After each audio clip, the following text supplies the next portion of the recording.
In the hush before dawn, a single lantern guttered on Ibrahim Traoré's desk, casting trembling shadows that seemed to whisper of danger lurking just beyond the palace walls.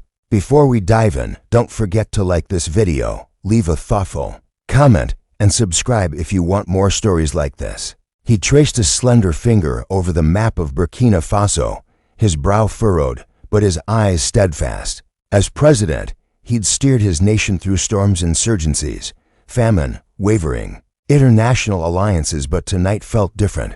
The very air in Ouagadougou crackled with unease, as if unseen watchers waited in the darkness, suspending their breath until the moment they could strike. Ibrahim inhaled slowly, reminding himself that fear was a tool, not a master. He thought back to the day he first donned the mantle of leadership.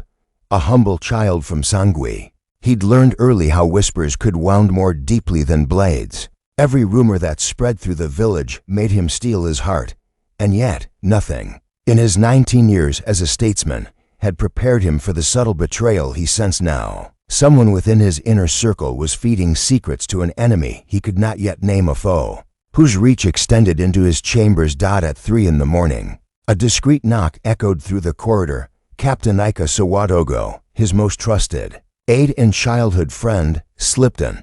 Her uniform was crisp, but her expression bore a rare tremor. "Mr. President," she whispered, pressing a sealed envelope into his palm. This was intercepted at the north gate. The wax seal bore the emblem of Burkina Faso. Yet Ibrahim's pulse quickened. No presidential correspondence ever looked like this. He broke the seal. Inside was a single page, elegantly penned. "You think yourself free, yet every move you make is under watch. Beware the one who stands closest." No signature, no flourish, just those chilling words. Ika crouched beside him, her face pale. "I believe someone here in the palace passed this to the envoy at Kaya, sir, but we don't know who." Ibrahim closed his eyes, heart pounding. He thought of Colonel Diarra, fierce in loyalty, but secretive by nature. He thought of Minister Ouedraogo, whose silver tongue had smoothed over countless crises, and whose ambitions could rival any monarch's. And even his confidant in the intelligence service, slim and shadow-like Lieutenant Traore, suddenly seemed to conduct himself with too perfect calm. Every ally carried a flicker of suspicion now. Rising from his chair, Ibrahim walked to the grand window that overlooked the courtyard. There, marble statues of ancestors stood in silent vigil. A humble man, yet he wielded the weight of history on his shoulders. He reminded himself that true leadership demanded courage as much in the heart as on the battlefield. In the stillness, he vowed that no traitor, no matter how cunning, would unravel the fragile unity he nurtured with sweat and sacrifice. He turned back to Ika. "We will not allow fear to fracture us," he said, voice low but ironclad. "Find every scrap of intelligence. Question every departure, every coded message." Her nod was resolute. They both knew that a misstep could ignite civil unrest at any moment, or worse, give terrorists a foothold. As dawn's first light crept over the horizon, Ibrahim penned an order: all palace communications to be routed through a new cipher system. He detailed covert nighttime checks of every office, every messenger. While the palace remained outwardly serene, an invisible web of watches and countersurveys was taking shape, directed by the humble leader who refused to cower before shadows. Across town, a figure draped in a plain gray cloak watched the palace through binoculars. A camera hung at their side, loaded with lenses sharp enough to capture a heartbeat. They jotted notes into a leather-bound journal. Cipher changed. Palace unrest. Traore vigilant. The handwriting was precise, eerily familiar. That same morning, as Ibrahim emerged onto the state balcony to greet hopeful citizens, he sensed eyes upon him that weren't his own people's. Each clap and cheer seemed laced with an unspoken question. How long could this reign of vigilance hold? But he lifted his chin, offering the steady smile of a leader who would not yield. His voice rang clear. "Together, we are stronger than fear. Together, we will face every threat." And somewhere in the crowd, beneath the tapestry of flags, the cloaked spy's pulse quickened. The man or woman who'd managed to infiltrate the very heart of Burkina Faso's presidency realized a new game was afoot.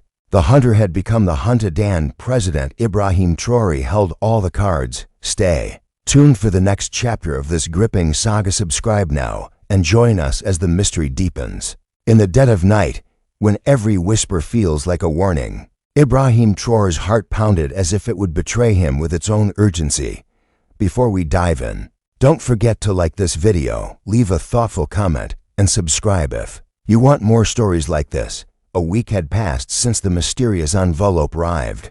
The palace had shifted from a haven of ceremony to a fortress of silent maneuvers. In conference rooms draped with silk tapestries, Ibrahim convened his closest advisors under dimmed lamps, each meeting punctuated by the scratch of quills and the rustle of unfolded papers.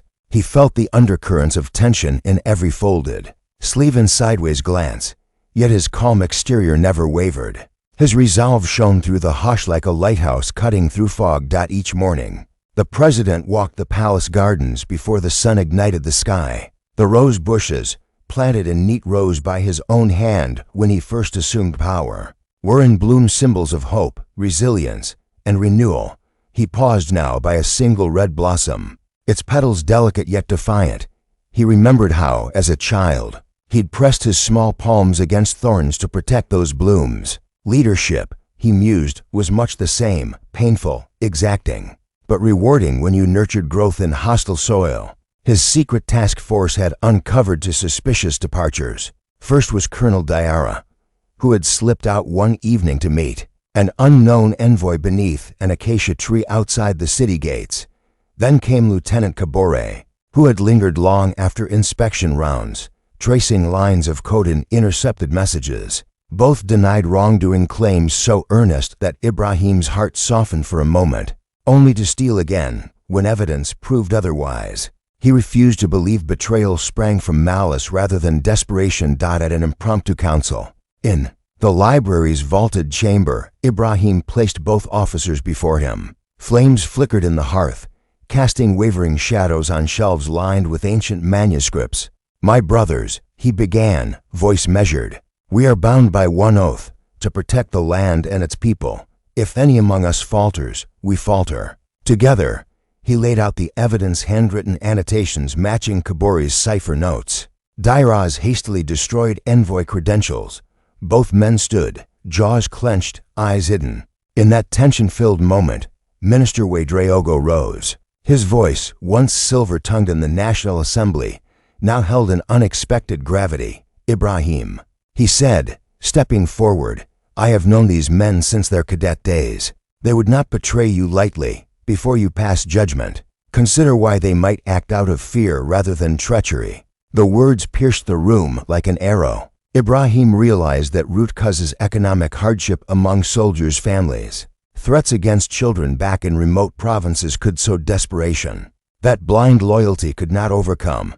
He closed his eyes, inhaled deeply, and recalled his own mother's voice telling him, "Compassion is the truest shield a leader can wield." With a nod, he turned to Colonel Traore. "What would force you to choose betrayal over the oath you swore?" Traore swallowed hard, his uniform immaculate but trembling at the collar. "They threatened my daughter," he confessed. "They said they would burn her school to the ground unless I delivered plans for the new northern outposts." The admission hung heavy in the air. Lieutenant Traore followed suit. Under steady questioning, he revealed that he had discovered secret negotiations between a foreign mining conglomerate and insurgents. They coerced him into leaking troop movements in exchange for the release of hostages. Villagers taken near the border, each man's confession was a testament to their love for family and homeland. Twisted by fear into betrayal. Ibrahim nodded. "Slowly, we will not punish those who acted under unbearable threats," he declared, voice unwavering. "Instead, we will dismantle these coercive networks and protect our people from fear itself." He announced the creation of a new guard, not of spies, but of guardians tasked with shielding families of every soldier and civil servant. This initiative would provide safe houses, emergency aid, and rapid response teams for any threats. A murmur of approval rippled through the chamber. Minister Ouedraogo offered a rare, genuine smile. "This is leadership, my friend," he said softly.